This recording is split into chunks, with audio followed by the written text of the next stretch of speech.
First of all, let me just do this because I'm so close to the camera. Okay, I think that's fine. First of all, so many English fans, they're not congratulating Senegal for beating them, right? Yes, it was friendly, but Senegal won 3-1. This is England. That is fantastic, actually. I felt very good for Senegal to win that game. I was supporting Senegal, of course, my African friends. That was nice. I really enjoyed the game. And until now, I'm just like, wow, that's just fantastic. Edward Mendy was excellent in the goal, let's be honest. He was excellent and just remind me Chelsea. And it was so good to see Edward Mendy, Thomas Tuchel, Chalaba. Ah, man. You know what I'm thinking, right? I'm thinking that Champions League night. Mendy was in the goal. Chalaba was there, but he didn't play the game, but he was on the bench. James was there. There was Tuchel. Thomas Tuchel, I think he had that memorable, right? To see Edward Mendy for the first time. I think they saw each other after the Champions League final. And then there was a little bit of confusion. Thomas Tuchel was sacked, right? And we saw so many things happened in that time, of course. Everything has a timeline. So everything was just very, very quick decision making, quick, and it's just crazy how everything happened when Chelsea and Thomas Tuchel went separate ways, right? The new Carrick, of course. Now, that game, of course, it was nice to see Senegal beating England 3-1, right? Now, talking about the Carrick, I got something to say about the Carrick and their business. Of course, we've been saying about this, their business and blah, blah, blah, blah. But what I'm thinking right now is, if we are not smart enough, especially right now in the January transfer window. Not sorry, I keep saying January. It's not January, summer transfer window. Yes, we got Club World Cup, and the Club World Cup looks like Perovic is not gonna be there, Sterling is not gonna be there, and who else? João Felix is not gonna be there. I understand Sterling is not gonna be there. Sterling is getting 350 per week, and that's the first signing the Carrick signed, right? When they bought Chelsea, they signed Sterling. He was the first one to sign. By then, Todd Bowley was running things. If you guys remember, Todd Bowley was running the transfer stuff. So Todd Bowley signed Lime Sterling, and he was getting paid 350. And then later on, I think Egbari. This is just what I saw, but by that time Egbari was like, no, what are you doing? That's not our structure. Our structure is to buy 19-year-old guys and do this and this, and Todd Bowley was taking off of that.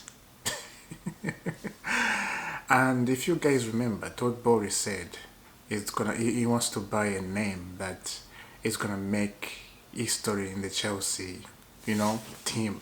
They're gonna be history, and he wanted to sign Cristiano Ronaldo, and Cristiano Ronaldo was ready to come to Chelsea. If you guys remember, he was ready to come to Chelsea from Man United, and something happened. We did not sign Cristiano Ronaldo. We kept waiting, and then the structure changed, and then we went into the season. Sakin Tuku, Graham Potter came around. Oh my God, that season! I don't want to go back there. I really don't. And this is what I came up here. This is why, sorry, my English, of course. This is why I came up here to say. Remember in Graham Potter season, how horrible it was, how nasty that was, going through that motions after emotions after emotions. Graham Potter was sacked. Frank Lampard came in, the same thing. Going through that emotion, oh my God, you can't take that. It's too much. right? Very, very bad. Now, after after Frank Lampard, Pochettino came in, we went through again. It's been too much until the end. Pochettino figured out. I think he stopped listening to the critic, guys. I won't say to Chelsea because Chelsea is just a special name. You know, Chelsea is Chelsea. Nobody can touch that name. But the critic changed their mind. They sacked Pochettino after they figured out how to do it. And all that looks like these guys, they don't like to win. Because you can't sack a manager who just figured out how the team can win. He start winning. Everybody looks like they're getting together, right? In one accord, right? And you sack the manager. Doesn't sit right with me. Same thing with Tottenham, right? Tottenham sack Ange Postecoglou after winning them a Europa League.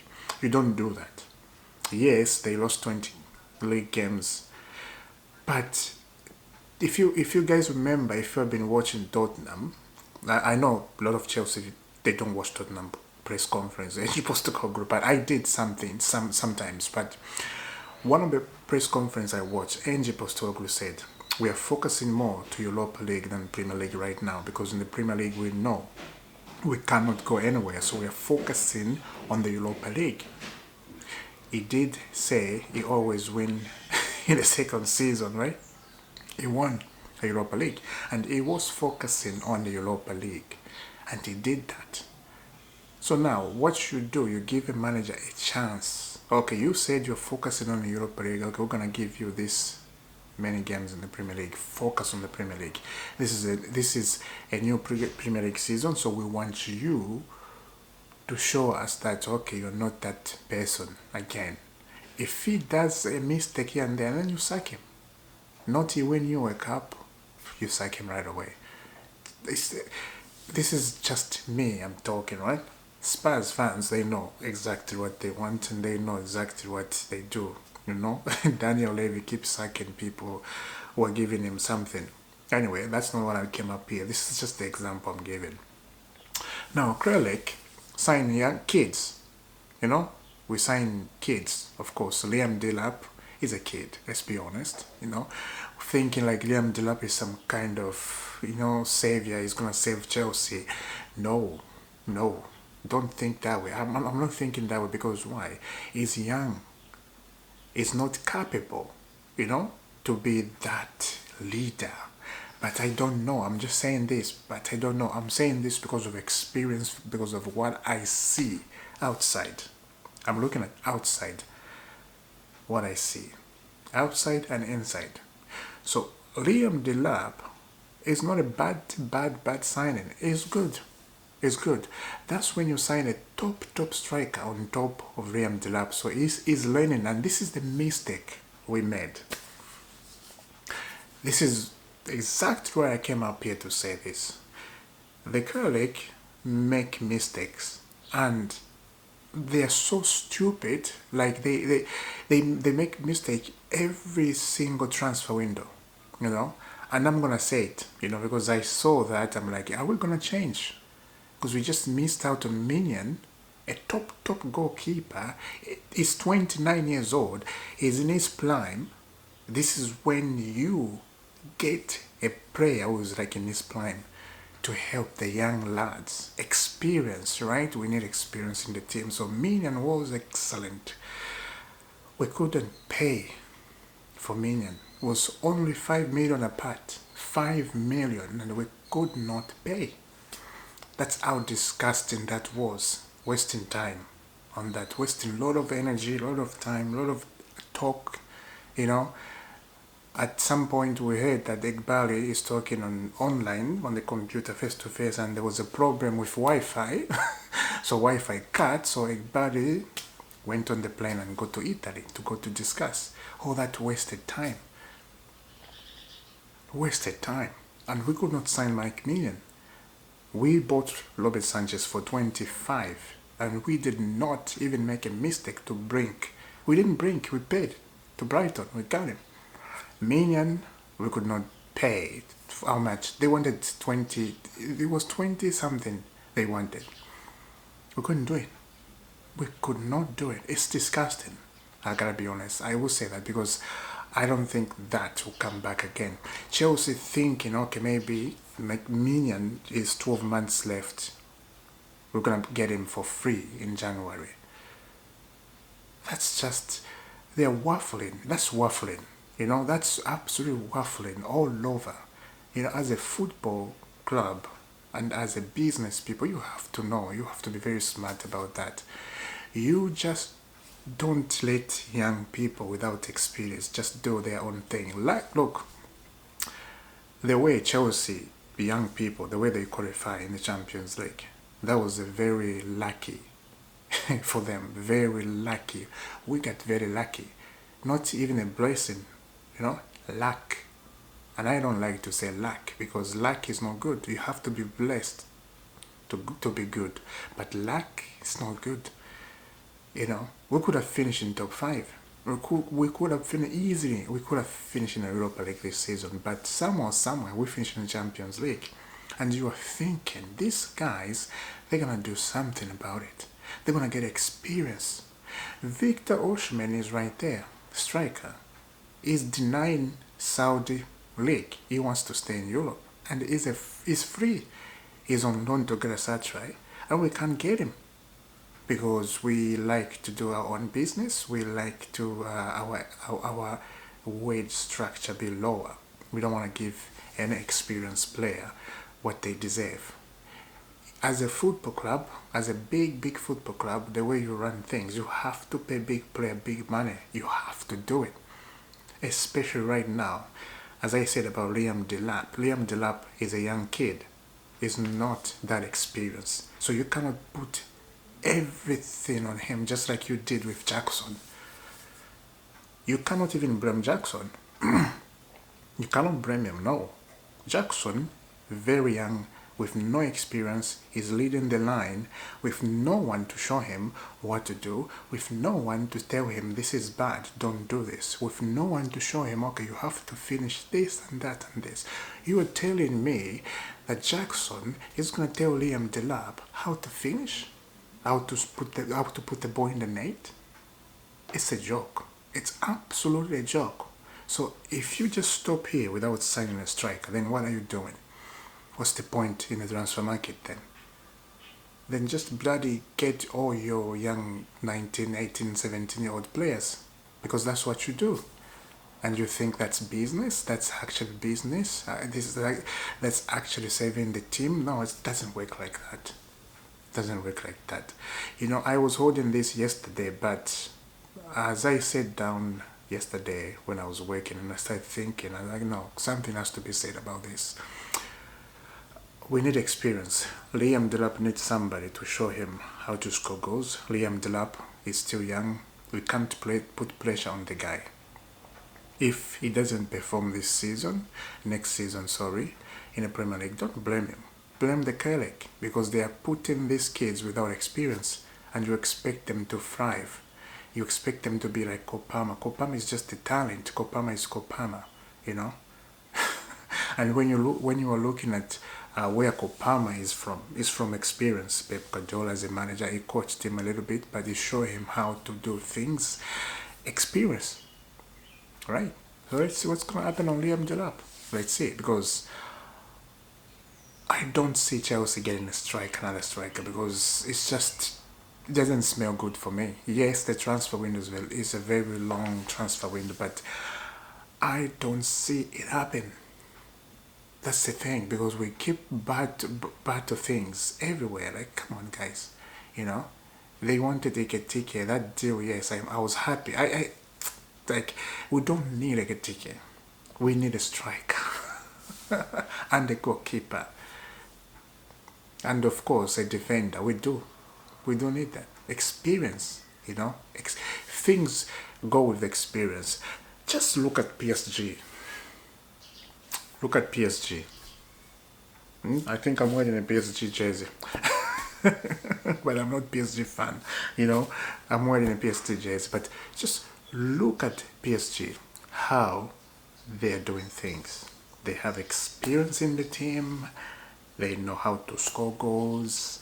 They know how to do business. They're not just like very stuck in the same place, just thinking, yeah, this is our tradition. We want to make this tradition that everybody's gonna follow. We don't like to buy old players, blah blah blah. No, PSG, they don't do that. They're mixed with young players and old players. When you do that, you know, in African language, in Zambian language, we say sashila. Sashila. You know, Zambian, they know what I'm talking about. Sashila. When you sashila things together, they're so good. You know, when you take some vegetables and then you sashila them, you know, mixed. This is what I mean. Mixed things. Mixed old players with young players. You put them together. Look at Lewandowski at Barcelona. That is an example. Look at Lewandowski at Barcelona. You know, Romeo Mia, the young kid, is 17-year-old. Look at what he's doing. Talent because of experience. There is experience in the team now. Without experience, you cannot do anything. You're done. So guys, let me know down in the comment what do you think about this, because this needed to be said. This needed to be said. And yesterday was a very boring day because everything was due off. You go to this, due off. You go to this, due off. Liverpool have signed a brilliant player already, and it's here we go, 150 euros. Liverpool have signed a player that is gonna boost their squad like 10 times, 100 times price, 100 times. Liverpool, they will go try to win the Premier League next season again. Even Man City, I think next season, for what I'm looking at right now, and this is the truth, let's not be shy. Next season is going to be City and Liverpool. I don't see Arsenal getting there again. I don't see them. Next season is City and Liverpool. They're going to compete again. Remember, from 2017, 18, 19, 20, 21, 22, it was just Liverpool, City, Liverpool, City, Liverpool, City, Liverpool, City. That's it. I'm thinking next season is going to be the same. It's going to be these two teams. They're going to fight for Premier League title. If Chelsea don't do anything in this summer transfer window, forget about it. Forget about it. And if these guys, if they're thinking it's going to be easy again to finish in top 4 next season, if you don't fix your problem right now, you're dreaming. You're absolutely dreaming. You Carrec people. You are absolutely dreaming. Because this is just not gonna be the same thing. Guys, let me know down in the comment what do you think, and I will see you very soon for another video. Have a lovely day, and don't forget to subscribe to help me to this channel, my friend. 10,000 subscribers, that would be fantastic, lovely, jubbly. Thank you very much. I will see you soon. God bless.